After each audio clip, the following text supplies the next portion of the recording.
여러분, 여러분의 삶의 우선순위 분명히 있으시죠? 누구나 다 자기가 가지고 있는 삶의 우선순위가 있습니다. 오늘 본문에서는 바울이 가지고 있는 삶의 우선순위가 무엇인지를 알 수 있어요. 어디서요? 라고 분명히 말씀하시겠지만, 오늘 본문이 이렇게 우리의 시선으로 봤을 때는 조금 이해되지 않는 부분들이 있습니다.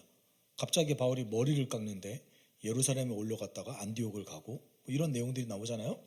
그런데 그 1세기를 살아가고 있는 유대인과 그리고 구약 성경에 그나마 좀 익숙한, 율법에 좀 익숙한 사람들이 봤을 때는 오늘 본문은 해석이 가능하고 이해가 가능해요. 굳이 설명할 필요가 없는 본문이에요. 우리에게는 설명이 좀 필요합니다. 그러니까 그들의 문화권 내에서는 이게 이해가 돼요. 근데 우리의 문화권 내에서는 바울의 행동이 이해가 안 되는 측면이 좀 있습니다. 그래서 그 과정을 통해서 우리는 바울이 가지고 있는 우선순위를 살펴볼 거예요. 그러니까 바울은 평생 주를 위해서 헌신했습니다. 그가 뭘 하든지 주를 위해서 했어요. 교회를 위해서 했어요. 그럼에도 불구하고 그 행위 가운데 우선순위가 있었습니다. 여러분, 주를 위해서 하는 모든 것 일단 긍정적이죠. 나쁘지 않습니다. 그럼에도 불구하고 우선순위가 있습니다. 바울을 통해서 우리는 그 우선순위를 좀 살펴볼 거고, 그 우선순위를 통해서 바울의 우선순위를 확인한다면 우리는 바울이 일생 동안에 어떻게 지치지 않고 주를 위해서 일할 수 있었는지를 알 수 있습니다. 동시에 그가 가지고 있었던 올바른 우선순위가 그의 역량조차 강화했다라는 것을 우리는 알 수 있습니다. 여러분, 삶의 태도는 우리를 성장시켜요.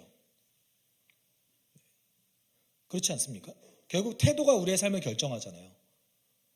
태도가 우리의 삶을 결정하기 때문에 바울이 가지고 있는 우선순위는 그가 가지고 있는 실제적인 삶의 태도를 말하는 것이고, 그 태도의 어떤 본질을 우리가 좀 살펴본다면 우리가 소위 말해서 지칠 일들이 너무 많음에도 불구하고 지치지 않을 수 있는 것이 무엇인가, 그럼에도 불구하고 내 스스로의 역량을 강화할 수 있는 일은 무엇인가 살펴볼 필요가 있습니다. 예를 들어 보면 내가 가지고 있는 직업, 내가 가지고 있는 어떤 달란트가 있죠. 그리고 내가 가지고 있는 잡이 있습니다. 이 직업에 대한 역량을 강화하는 것은 주의 일을 하는 게 아닌가요?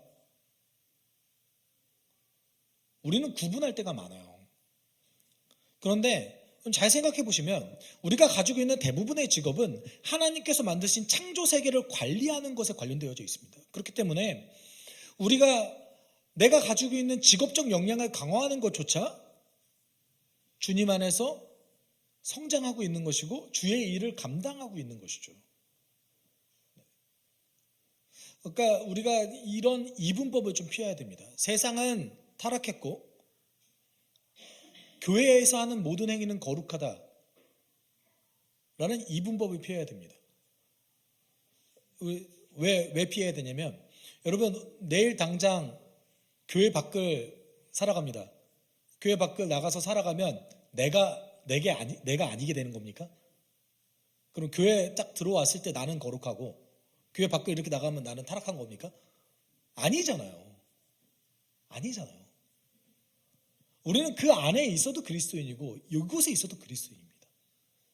그렇기 때문에 우리는 이것이 주의 일이다, 이것이 주의 일이 아니다라는 이분법을 피하고 어떤 것이 올바른가, 어떤 것이 주의 뜻인가라는 분별력이 필요한 것뿐인 거죠. 그런 의미에서 바울은 그가 했던 모든 사역이 주를 위한 거였지만 그의 삶 가운데 행동의 우선순위가 있었습니다. 그리고 오늘 본문에서는 그 우선순위를 명확하고 분명하게 가장 잘 보일 수 있는 본문입니다. 그래서 그것을 한번 살펴보면서 우리 삶의 우선순위에 대해서 좀 고민하는 시간이 됐으면 좋겠어요. 여러분, 바울이 그 고린도 지역에서 고린도 교회를 세워가는 그 과정은 바울이 안디옥 교회를 떠나서 실제로 선교사로서 살아가는 그 인생 중에서 그렇게 많이 경험하지 못했던 특별한 경험이었습니다. 1년 6개월 동안 바울은 그 어떤 방해도 없이 교회를 세우는 일에만 전념할 수 있었습니다. 이런 일은 쉽게 일어나지 않았고 바울은 항상 선교 사역을 할 때마다 어려움에 봉착했었어요. 근데 하나님께서 1년 6개월이라는 시간 동안에 시간을 허락하셨죠. 그리고 그 시간 동안에 바울은 충분히 성도를 성장시켰고 교회 지도자를 아마도 성장시키지 않았나라고 생각을 합니다. 제가 볼 때는 1년 6개월 동안에 모든 그리스도인, 그 교회의 모든 구성원을 성장시켰다라고 볼 수는 없겠지만 적어도 교회에서 지도자 역할을 하는 사람을 세울 정도로는 그가 집중적으로 사람을 세웠다라고는 볼 수 있습니다.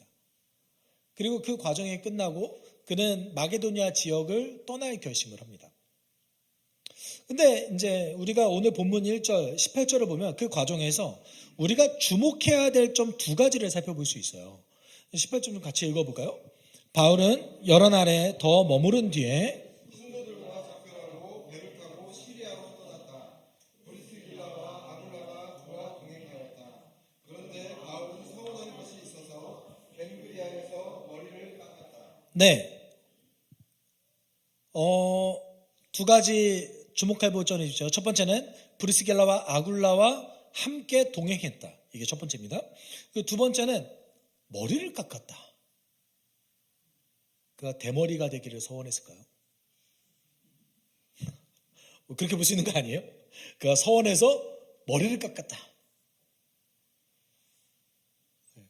첫 번째 주목할 점부터 보죠. 브리스길라와 아굴라와 동행했습니다. 이것은 바울이 브리스길라와 아굴라를 교회의 지도자로 삼기를 원해서 그와 함께 동행했다는 것을 뜻해요. 그런데 우리가 주목할 점이 있어요. 여러분, 브리스길라가 여자입니까? 아굴라가 여자입니까? 아내가 누구예요? 브리스길라가 아내예요. 우리 지지난주 본문에 살펴봤죠. 브리스길라가 아내입니다. 그래서 신약 성경에는 브리스길라라고도 표현하고 있고 그 서신서에서는 브리스가라고도 표현하고 있습니다. 그리고 두 번째 아굴라는 남편이죠. 근데 헬라어 기록에 의하면 원래는 그 어떤 우선순위가 있어요. 이름이 먼저 등장한 사람이 조금 더 중요한 인물이다라는 걸 표현하고 있어요. 그래서 여러분 그 복음서에 보면은 예수님의 12제자들을 표현할 때 제일 처음 항상 먼저 나오는 사람이 있습니다. 누구예요? 베드로. 베드로 수제자니까요. 브리스길라와 아굴라, 우리가 지지난주에 나눴던 본문에서는 아굴라와 브리스길라라고 얘기했어요. 근데 불과 조금 시간이 지나서 1년 6개월이라는 시간이 지난 다음에 어떤 일이 벌어졌어요? 브리스길라와 아굴라라는 표현을 씁니다. 지금 누가 더 주도적인 역할을 한다는 얘기예요? 브리스길라가 더 주도적인 역할을 한다는 겁니다. 여러분 2000년 전에 교회는 이미 여성 지도자가 있었습니다. 상상을 초월하는 일 중에 하나예요. 2000년 전에 이미 교회는 여성 지도자가 있었고 개인적으로 저는 그런 의미에서 교회의 여성 지도자들이 필요합니다. 네. 우리가 첫 번째 주목해 볼 만한 것이고 바울은 브리스길라와 아굴라 이 부부를 동역자로 삼아서 그와 함께 동행하기 원했다라는 겁니다. 근데 바울의 동역자는 좀 특별한 위치가 있어요. 한 교회의 지도자만을 뜻하는 게 아니에요. 그러니까 바울과 함께 동역했던 사람들은 한 교회를 담임할 수가 없어요. 왜냐하면 바울이 세웠던 교회가 여러 개잖아요. 그러니까 필요에 따라서 순회할 수밖에 없었어요. 바울의 제자들은. 그래서 디도, 디모데, 실라 전부 다 한 교회에 머무른 기간이 있었지만 동시에 여러 군데를 함께 간정했던 것이죠. 네. 그러니까 브리스길라와 아굴라도 그런 종류의 동역자로서 함께하길 원했던 겁니다. 그리고 두 번째는 우리가 이제 오늘의 핵심에 해당되는데 바울이 서원을 해서 겐그리아에서 머리를 깎았대요. 왜요? 쓸데없이. 왜 머리를 깎죠? 우리의 관점으로 보면 이게 도대체 무슨 말이야? 이해가 안 되잖아요. 요거를 이해할 수 있어야 오늘 본문 전체가 해석이 됩니다. 성경은 그다지 중요하지 않는 것을 기록하려고 하지 않아요. 중요하니까 기록한 건데 잘 보십시오. 서원을 했대요. 서원이라는 것은 기본적으로 하나님께 인간의 관점에서 약속을 하는 거예요. 그런데 보통은 어떤 결단과 약속을 내포하고 있는데 그 안에 하나님께 자발적으로 내가 무언가를 하겠습니다 또는 무언가를 하지 않겠습니다라고 하는 겁니다. 이게 이제 서원인데 우리가 구약 성경을 읽을 때 좀 조심해야 될 부분은 뭐가 있냐면 그 하나님으로부터 부름받은 자들의 실수가 기록되어져 있어요. 다윗의 실수로 기록됐고 사울의 실수도 기록되어졌고 심지어 선지자 사무엘의 실수도 기록되어져 있습니다. 이 말은 뭐냐면 구약 성경에 예를 들어서 서원이 대표적인 서원이 한 3가지 정도일 것 같습니다. 첫 번째는 야곱의 서원이 있습니다. 야곱이 자신이 그 가나안 땅을 떠나면서 베델에서 하나님께 서원을 하죠. 하나님, 내가 다시 돌아온다면 하나님께서 나의 하나님으로 내가 섬길 겁니다. 당신이 나의 진짜 주인일 겁니다. 라면서 이제 서원을 해요. 그러면서 몇 가지 얘기를 해요. 그리고 두 번째 좀 중요한 인물로서 입다가 있을 것 같습니다. 입다는 전쟁을 하기 전에 내가 전쟁에서 무사히 전쟁을 이기고 돌아온다면 나를 제일 처음 맞으러 온 사람을 하나님께 번제로 드리겠습니다라고 해요. 근데 누가 오죠? 입다의 딸이 제일 처음 맞이하죠. 그래서 입다의 딸을 번제로 올렸다라는 내용이 나옵니다. 이거 잘못된 서원입니다. 잘못된 약속이에요.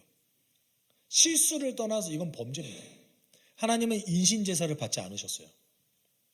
근데 이거를 그냥 이게 입다가 한 게 좋은 거구나라고 받아들이면 안 된다는 거예요. 그리고 건강한 서원 중에 하나로 볼 수 있는 것은 이제 사무엘을 바쳤던 한나의 서원이죠. 한나의 서원이 왜 건강하냐면 한나는 아들을 원했습니다. 근데 아들을 왜 하나님께 바쳐요? 말이 안 되잖아요. 아들을 원했어요. 근데 왜 아들을 하나님께 바치냐고요.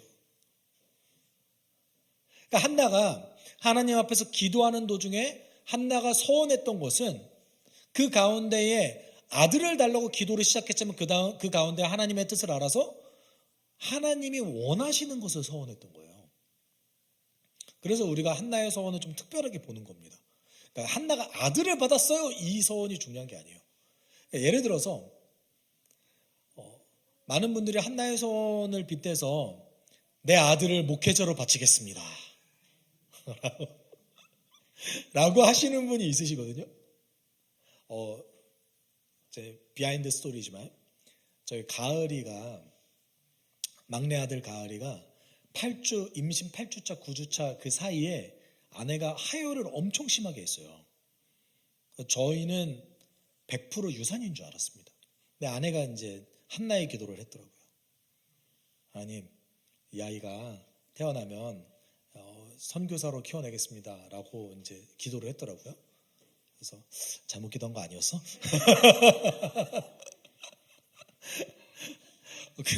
그래서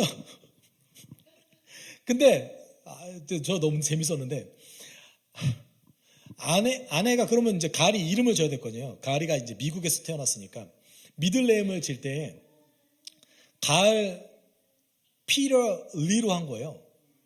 아니 그러면 샘 또는 사무엘로 해야지 왜 피터야? 그러니까 아니 내 주변에 사무엘이 너무 많아.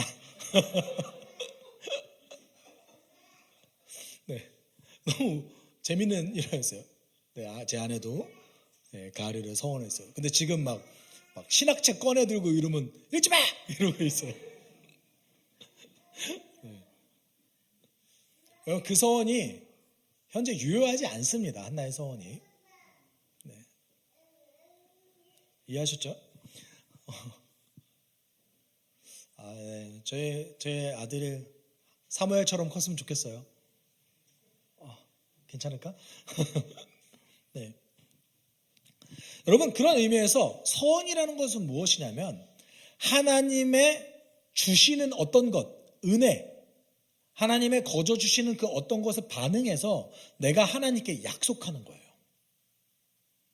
바울이 하나님께 뭔가를 약속했어요.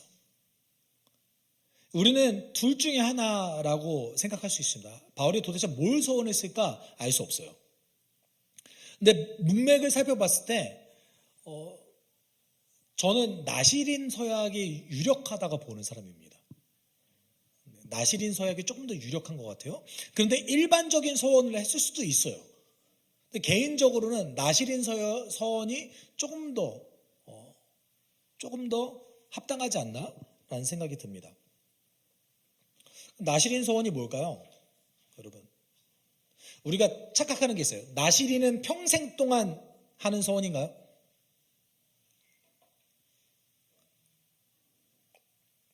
나시린에 대해서 설명해야겠죠. 나시린 서원은 하나님께 기간을 정해서, 예를 들어서 1년 이렇게 기간을 정해서 하나님 앞에서만 헌신을 다해서 일하겠다라고 얘기하는 헌신의 서원입니다. 그래서 나시린 서원이라는 건 무엇이냐면, 하나님 앞에서 제가 일하겠습니다, 하나님 앞에서 헌신하겠습니다 라고 서원하는 건데, 그와 동시에 금지하는 세 가지가 있어요. 첫 번째는 술과 포도에 관련된 모든 것을 먹으면 안 됩니다. 두 번째 뭐죠? 머리를 자르면 안 돼요. 머리를 자르면 안 돼요. 세 번째는 시체를 만지면 안 돼요. 네. 왜 그럴까요? 되게 의미 없는 행동인 것 같죠. 네. 나시린 서원의 기본을 알려주고 있는 민수기 6장 8절에서 이렇게 얘기하고 있어요. 나실 사람으로 헌신하는 그 모든 기간에는 그는 나 주에게 거룩하게 구별된 사람이다 라고 얘기하고 있습니다. 근데 우리가 이것을 주목해 볼 점은 뭐냐면, 거룩하다, 구별되다 둘 다 동일한 말이에요, 사실은. 그런데 포도를 안 먹고 술을 안 먹고 시체를 만지지 않고 그가 머리를 자르지 않기 때문에 구별된다, 이게 아니에요. 내가 이 과정 가운데 이 기간 동안에 하나님께 온전히 헌신합니다, 그렇기 때문에 구별된다라는 얘기인 거예요. 그러면 포도를 먹지 않고 술을 먹지 않고, 그 다음에 머리를 자르지 않고, 세 번째는 시체를 만지지 않는 게 도대체 무슨 의미가 있을까요? 여러분, 고대 시절에서는 술과 포도에 관련된 모든 것은 유일한 기호식품입니다. 술이 포도에 관련된 모든 것, 건포도도 먹지 말라고 그래요. 그러니까 포도 자체를 먹지 말라고 그래요. 근데 이제 포도라는, 가나안 땅에서 포도는요, 유일한 기호식품이에요. 다른 얘기로 하면 유일한 간식이에요. 그리고 구약 성경에 술을 금지했다고 생각하는데 전혀 그러지 않습니다. 여러분, 탈무드나 미시나를 보면은 친구가 오랜만에 방문하면 그 친구와 함께 술에 취할 때까지 마셔줘라라는 본문이 있습니다. 그 말이 있어요. 왜 그럴까요? 일단 첫 번째, 술이 귀해요. 그때는 술이 귀한 시대였습니다. 그래서 특별한 날이 아니면 꺼내 먹을 수 없었어요. 그렇기 때문에 제가 유일한 기호식품이라고 그랬죠. 그러니까 포도에 관련된 것과 술을 금한다는 거는 인간의 쾌락과 욕구를 절제하라는 뜻이에요. 나의 욕구를 절제해서 주를 섬겨라는 뜻이에요. 제가 오늘 구약에서 술을 금하지 않았다고 해서 여러분께 술을 드시라고 하는 얘기가 아닙니다. 착각해서 받아들이지 않으셨으면 좋겠어요. 여러분, 구약시대에 술이 귀했다고 그랬죠. 고대시대에. 그래서 우리나라 역사를 보면 금주령이 떨어질 때가 있었잖아요. 곡식이 귀했을 때 금주령이 떨어졌잖아요. 술 먹지 못하게 했어요. 미국의 역사도 보면은 법으로 술을 금지했던 기간이 있습니다. 네.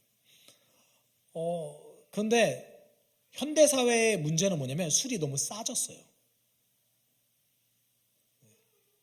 절제가 힘들게 되었던 거죠. 그러니까 지금과 그때는 많이 다릅니다. 그래서 제가 여러분께 술을 드시라는 얘기 아니에요. 아셨죠? 분명히 말씀드립니다. 네. 항상 제가 설교할 때마다 제가 A를 얘기하면 B를 말씀하시는 분이 계셔서, 아 맞아, 목사님 술도 괜찮다고 그랬지. 아니에요. 아셨죠? 나시린을 강조하기 위해서 설명하는 거예요. 나시린이 뭐예요? 내 기호식품을 금지하고 내가 먹고 싶은 거 먹지 않고 나의 쾌락을 절제하면서 주를 섬기는 기간인 거예요. 머리카락은 뭘까요? 내가 구별했던 그 기간을 뜻해요. 그러면 약간 이게 어떠면 자기 의도 될 수 있는 게, 머리카락이 길면 길수록 오래 헌신한 거죠. 그럼 시체를 만지지 말라는 거죠. 시체를 심지어 어디까지 만지지 말라고 그러냐면, 부모와 가족의 시체조차 만지지 말고 장례 치르지 말라라고 얘기해요. 어떤 의미냐면, 나의 가장 소중한 사회적 의무 중에 가장 중요한 의미는 장례의 의무입니다. 특히 고대 시절에서는 죽음이라는 것이 너무나 중요했기 때문에 가족으로서 장래 의무를 치르는 것이 너무나 중요했어요. 근데 그것조차 그 의무조차 신경 쓰지 말고 주를 섬기는 기간인 거예요. 어떤 의미입니까? 내 욕구를 절제하고 나의 사회적인 의무조차 멀리하고 내 가족으로서 치러야 될 가장 중요한 의무조차 주를 위해서 사용해라. 이게 나실인 기간입니다. 전 개인적으로 그래서 나실인 그 서원이 끝나는 날 머리를 자르게 돼 있어요. 그래서 나실인 서원이 끝나는 날 뭐 한다고요? 머리를 깎아요. 그리고 그 머리를 모아서 보관해 놨다가 예루살렘 성전에 가서 하나님께 그 머리를 제산물과 함께 태워드리는 거예요. 그러면 하나님께서 민수기에서 뭐라고 그랬냐면 내가 너의 헌신과 너의 제물을 기쁨으로 받았노라. 근데 바울이 지금 겐그레아에서 머리를 깎았대요. 겐그레아가 어디냐면 고린도에서 다른 지역으로 떠나기 위한 항구입니다. 겐그레아가. 그래서 겐그레아는 어떤 지역이냐면 마게도니아 지역을 떠날 때에 겐그레아를 거쳐서 마게도니아를 떠나요. 그러니까 제 추측은 뭐냐면 바울은 이 마케도니아 선교를 시작할 때 나실인 서원을 했던 것 같아요. 마케도니아 사역을 처음 시작할 때 얼마나 두려워요. 한 번도 가보지 못한 그 지역, 그리고 심지어 정말 너무나 가기 싫었던 그 지역, 바울은 가기 싫어했거든요. 그리고 본인이 너무나 아시아에서 사역을 너무나 잘하고 있었는데 하나님께서 아시아에서 하는 사역을 막으셨어요. 그 막으시고 마케도니아로 보내셨단 말이에요. 근데 그 마케도니아 사역을 시작할 때 나실인 서원을 했던 것으로 보입니다. 그리고 그 마케도니아 사역이 이제 종결되어지고 아시아 지역으로 다시 돌아갈 결심을 했을 때 그 겐그레아에서 서원의 종료를 서원하고 어떻게 했어요? 머리를 잘랐던 것 같아요. 그럼 그 다음 순서가 뭡니까? 율법을 따르면 어디 가야 돼요? 예루살렘 가야 돼요. 이 관점에서 보면 오늘 본문이 잘 보여요. 그 다음 관문이 뭐예요? 예루살렘에 가서 성전에서 주께 제사를 드려야 돼요.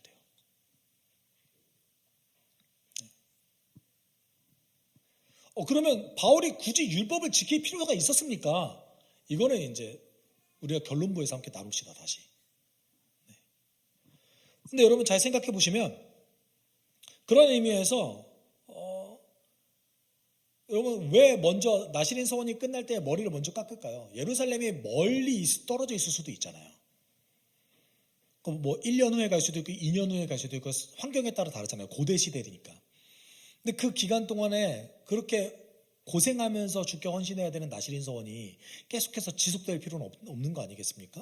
그래서 요세푸스의 기록에 따르더라도 바울의 시대를 살았던 요세푸스라는 유대인 역사가가 이 나실인에 대해서 기록했는데 나실인 서원이 종료됐을 때 예루살렘에 가기 전에 먼저 종료된 날에 머리를 깎는 일들이 있었다. 그리고 그렇게 한다라고 기록하고 있어요. 바울은 겐그레아에서 머리 깎은 거예요. 그리고 나실인 서원의 종료를 선언했던 것 같습니다. 그리고 이제 바울이 그 겐그레아에서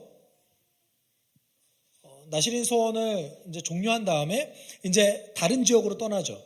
그곳이 어디입니까? 에베소였습니다. 19절에 보면 이렇게 얘기하고 있어요. 그 일행은 에베소에 이르렀다. 바울은 그 두 사람을 떼어놓고 브리스길라와 아굴라죠. 자기 혼자 회당에 들어가서 유대 사람과 토론하였다라고 얘기했습니다. 근데 여기 잘 살펴보면 여러분 에베소는요 굉장히 그 중요한 지역입니다. 아주 중요한 지역이에요. 네, 죄송합니다. 여러분 혹시 7대 불가사의라는 말 아시죠? 7대 불가사의의 원조가 누군지 아십니까? 왜 갑자기 7대 불가사의 얘기할까요? 7대 불가사의 원조가 기원전 2세기 정도에 살았던 그 그리스 시인이자 여행가였던 안티파트로스가 처음 그 지중해 연안과 그리스 지역, 그다음에 메소포타미아 지역을 여행하면서 인간이 어떻게 이런 건축물을 만들었을까? 너무 불가사의하다라고 얘기하면서 7개의 건축물을 얘기했어요. 그게 7대 불가사의의 원조입니다. 그 중 하나가 에베소에 있는, 여러분 우리 성경에는 아데미 신전이라고 등장해요. 에베소에 있는 아르테미우스 신전이 7대 불가사의 중 하나였어요. 그러니까 지금 바울이 에베소에 도착했잖아요. 그 에베소에 도착했을 때 아르테미우스 신전이 거기에 이미 있었고, 그 말 어떤 말이에요? 이 정도의 신전, 7대 불가사의로 부를 수 있을 정도의 신전을 건축할 수 있을 만한 역량과 재물과 그다음에 문화와 그 모든 것이 발전한 도시였다라는 거예요. 그럼 바울의 선교 전략에 따르면 이런 도시 중요해요, 안 중요해요? 아주 중요하죠. 안 그러면 그냥 지나칠 리가 없죠. 그러니까 잠깐의 틈을 이용해서라도 어떻게 해요? 복음 전하잖아요. 근데 고린도와는 다르게 유대인들이 바울이 전한 복음에 반응하기 시작하는 거예요. 그래서 20절, 21절 이렇게 얘기해요. 같이 읽어볼까요? 그들은 바울에게 좀 더 오래 머물러 달라고 청하였으나 바울은 거절하고 하나님의 뜻이면 내가 다시 돌아오겠습니다 하고 작별 인사를 한 뒤에 배를 타고 에베소를 떠났다. 네. 20절, 21절 좀 이상하지 않아요? 여러분 에베소 되게 중요한 도시예요. 중요한 도시입니다. 그런데 바울이 복음을 전했는데 복음에 반응하는 사람이 생겨요. 이러면 우리 입장에서 어떤 생각이 들어요? 아, 기회다. 교회 세우자. 아, 지금 복음 전해야지. 그래서 이곳에 공동체를 형성해야지. 라고 생각하지 않아요? 바울이 그거 포기해요. 포기한다고요. 바울이 그동안 했던 패턴을 완전히 버려버립니다. 이런 적이 없어요. 한 번도 이런 적이 없어요. 바울은 원래 그곳에서 반응하는 그리스도, 그러니까 복음에 반응하는 사람이 있으면 반드시 그곳에 정착해서 교회를 형성했습니다. 에베소에서 있어요. 바울이 에베소를 싫어했을까요? 그렇지. 아르테미우스 신전 때문에 야, 이 우상 숭배의 땅 안 되겠다. 이렇게 했을까요? 아니요. 그렇지 않아요. 그럼 여러분 잘 생각해 보세요. 교회 세우는 일은 하나님의 뜻 아닙니까? 바울이 교회를 세우기 위해서 평생을 헌신했고 교회를 위해서 죽었는데 에베소에서 심지어 후에 다시 에베소 교회를 세워요. 그렇잖아요. 에베소서 있잖아요. 그리고 심지어 에베소서는요, 여러분 바울의 교회론의 핵심입니다. 교회는 무엇인가? 라고 물어봤을 때 우리는 반드시 에베소서를 살펴봐야 돼요. 그렇게 교회를 중요하게 생각하고 그리고 에베소 교회에다가 교회는 이거야 라면서 교회를 강조했던 사람이 에베소에서 지금 교회를 세울 기회가 있는데 교회를 안 세우고 가요. 왜요? 왜요? 우리는 그걸 알아야 돼요. 그게 오늘 본문의 핵심입니다. 왜냐하면 바울의 삶에는 우선순위가 있었으니까요. 어떤 게 우선순위였을까요? 22절에 그대로 드러납니다. 22절 같이 살펴볼까요? 바울은 가이사라에 내려가서 예루살렘으로 올라가 교회에 방문한 뒤에 안디옥으로 내려갔다. 바울이 예루살렘 왜 갔죠? 우리가 이 본문만 놓고 봤을 때는 교회를 방문하기 위해서 간 것 같아요. 첫 번째는 여러분 에베소에서 그렇게 급하게 떠날 수밖에 없었던 이유는 에베소에서 예루살렘으로 가는 그 배편은 가이사라가 가는 배편이거든요. 가이사라로 오는 배편은 계절풍의 영향을 받아요. 그래서 계절을 지나가면 배가 없어요. 네. 여러분 그 계절풍의 영향을 받기 때문에 아마도 그 시간에 맞추기 위해서 급하게 가이사라로 갔던 것 같은데, 그런데 교회를 세우는 것보다 지금 급하게 예루살렘 가는 게 더 중요하게 본 거예요. 왜요? 나의 나실인 소원을 맞춰야 되니까요.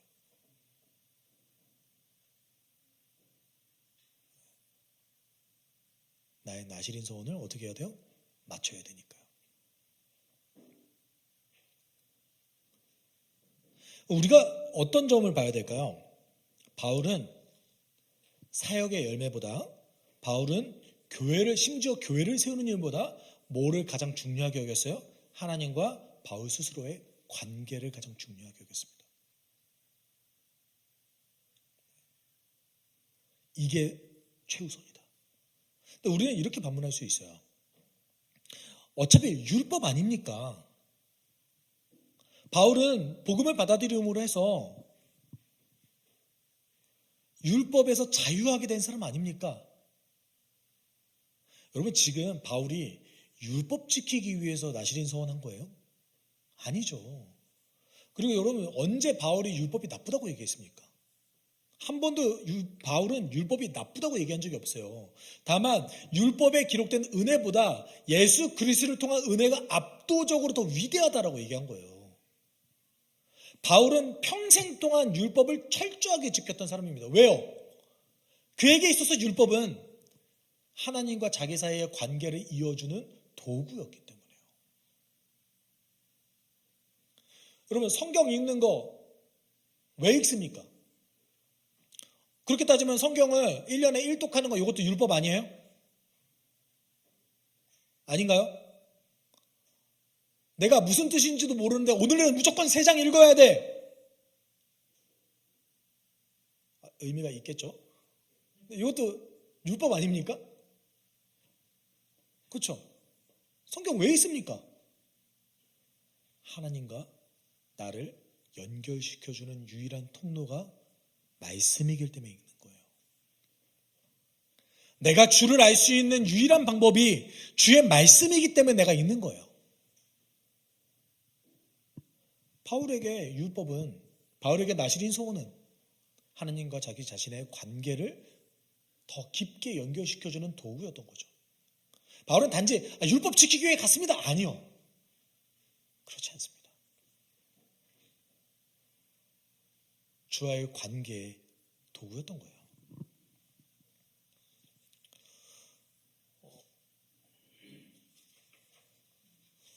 여러분, 바울에게 있어서 모든 사역의 열매보다 가장 중요했던 것은 하나님과의 관계였습니다. 그리고 그 하나님과의 관계가 문제가 없었기 때문에, 그 인생에서 하나님과의 관계가 가장 중요했기 때문에 지칠 만한 그 일에도 지치지 않았어요. 평생을 주를 위해서 일하는 게 얼마나 지칠 만한 일들이 많습니까? 어려운 일들이 얼마나 많습니까? 그는 알았어요. 뭘 알았냐면 자신과 하나님과의 관계가 중요하고 자신이 하는 모든 행동은 주께서 사용하신다라는 확신이 있었습니다. 그래서 어떤 부정적인 일이 있더라도 개의치 않았어요. 그때 오히려 그 일 때문에 주를 찾았어요. 그가 고통받았을 때에 그가 고통 때문에 너무나 싫으면서 하나님 이 고통 없애주세요 라고 하나님께 서원했던 것처럼 바울은 하나님과의 관계가 인생에서 가장 중요했던 사람입니다.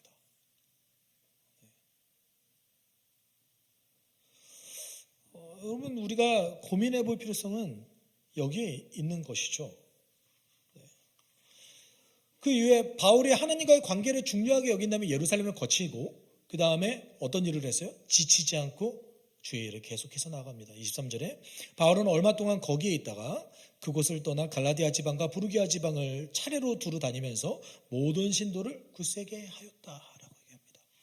여러분, 오늘 본문에서 바울이 이동한 경로를 추적해 보면 2,400km 정도 이동했습니다.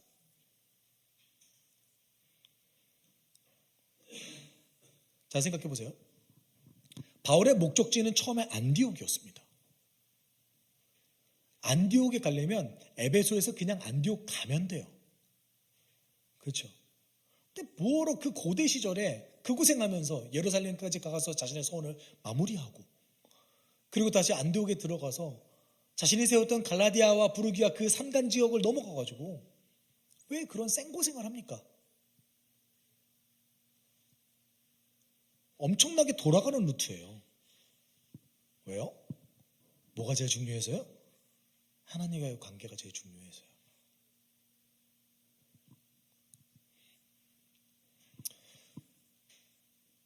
그에게는 교회를 세우는 일도, 그에게는 복음을 전하는 일도 다 주와의 관계였던 거예요. 우리는 그런 의미에서 좀 고민해 볼 필요성이 있어요. 어떤 것을 고민해야 될까요? 그럼 우리 삶 속에서 하나님과의 관계를 유지하기 위해서 바울처럼 어떻게 살아야겠습니까? 우리가 하나님에 대해서 오해하는 측면이 있습니다. 하나님이 우리를 도구로 사용한다고 생각할 때가 있어요. 네. 그렇지 않습니까? 우리를 도구로 쓰시긴 합니다. 근데 우리를 도구로 쓰시는 것 자체가 우리에게 유익이기 때문에 그렇게 하시는 것이, 우리를 마치, 우리 그런 얘기 하잖아요. 소모시켜서, 마치 소모품인 것처럼 우리를 소모시켜서 뭔가를 하기 위해서 하시는 게 아니에요. 호세아 6장 6절에 이런 말씀이 있습니다. 같이 읽어볼까요? 내가 바라는 것은 변함없는 사랑이지 제사가 아니다. 불살라 바치는 제사보다는 너희가 나 하나님을 알기를 더 바란다. 하나님 우리와 깊은 사랑의 관계를 유지하길 원하십니다. 근데 우리가 여기서 착각하는 건 뭐냐면, 인간은 너무 흑백 논리에 익숙해요. 이게 하나님 사랑하기 원한다는 것이 제사 드리지 말란 얘기였습니까? 아니죠. 그렇죠? 아니에요. 그것보다 내가 더 원하는 게 뭐다? 내가 너를 사랑하는 거다. 우리는 주님과의 관계를 생각할 때 그것이 약간 관념적이고 뭔가 마음에 관련된, 생각에 관련된 것으로 착각하는 것이 있습니다. 근데 오늘 바울을 놓고 봅시다. 바울은 생각만 했어요? 주와의 관계를 위해서 뭔가를 꾸준히 했어요. 그러니까 제가 말하고 싶은 거는 뭐냐면, 하나님과의 관계가 최우선순위로 뒀어요. 이것은 어떤 의미로 보면 행동의 우선순위를 뜻해요. 아무것도 안 한다가 아니라 행동의 우선순위입니다. 그 행동의 우선순위를 어떻게 설정해야 되냐? 하나님과의 관계를 중심으로 놓고 행동의 우선순위를 결정해야 된다라는 겁니다. 가만히 있으면 하나님 더 사랑하게 됩니까? 내가 가만히 있으면 하나님 사랑해야지, 하나님 사랑해야지, 하나님 사랑해야지, 내일 사랑하게 됩니까? 아마 하나님께서 우리가 그렇게 생각한다면 물어보실 거예요. 이 사기꾼아, 이 거짓말쟁이야. 이것이 우리의 착각이에요. 여러분, 행함의 우선순위가 하나님과의 관계의 중심으로 이루어져야 된다라는 것을 뜻합니다. 우리가 잘 생각해 보십시오. 그렇지만 그 행함의 우선순위를 결정하는 게 쉽지 않잖아요. 분별하는 거 쉽지 않잖아요. 그래서 누가 있어요? 교회가 있고, 그래서 누가 있어요? 교회 지도자가 있는 거죠.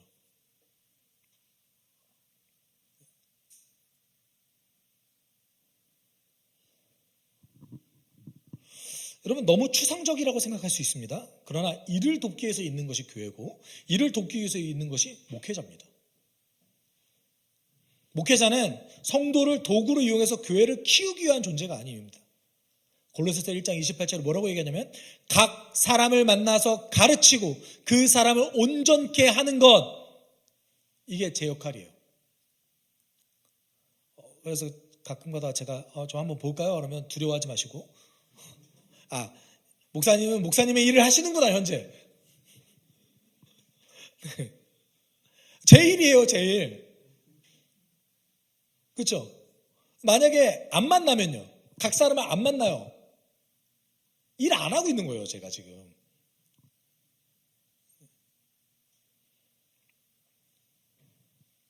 하나님은 우리와의 깊은 관계를 원하세요.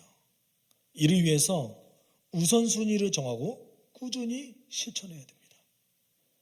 네. 여러분, 말씀과 기도, 공동체에 대한 헌신, 관계, 사회와 가정 안에서의 모든 일들, 우리는 그곳에서 뭔가를 합니다.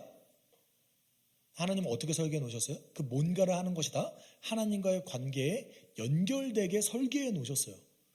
그러면 어떤 고민을 해봐야 될까? 내가 뭔가를 하는데 주와의 관계가 뭔가 이상해. 고민해 봐야죠. 내가 하는 게 뭐가 잘못됐구나. 예전에 제가 오카노 목사님 설교를 듣고 무릎을 친 적이 있습니다. 그런 모습은 뭐라고 그러셨냐면, 여러분 기도 안 하고 좋은 대학 가면 응답이에요? 그 떡이에요, 돌이에요? 돌이죠. 그렇죠? 기도하고 성실하게 했는데 지방대 갔어요. 떡이에요, 돌이에요? 떡이죠. 우리는 기도하고 성실하면 명문대 갔으면 좋겠다. 성취됐으면 좋겠다. 아니요.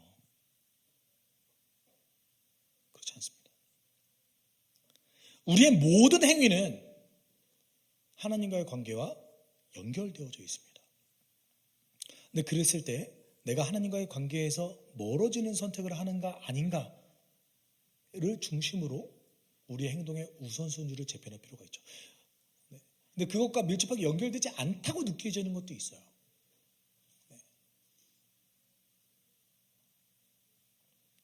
우리가 그렇게 재편해야 된다는 거죠. 그 가운데 우리는 어떤 일이 벌어집니까?